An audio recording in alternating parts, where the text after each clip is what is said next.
the Vice President is behaving as well as the former President's pronouncement, do you regret supporting the Dutertes?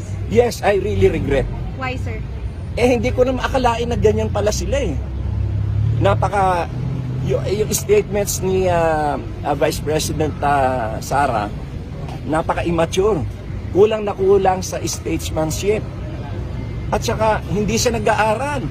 Basta na lang siya nagsasalita ng kagaya doon sa healthcare issues. Hindi siya nag-aaral. Hindi niya chine-check kung ano yung binibigay ng PhilHealth. Yung mga sinasabi niya iba, hindi siya nag-aaral.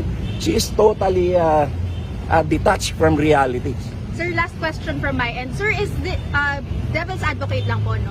Are you doing this because out of utang na loob because the President appointed you to a cabinet position? No.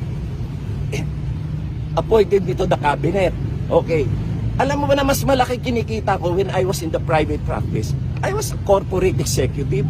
Kesa ngayon, but this is just a commitment to help the President.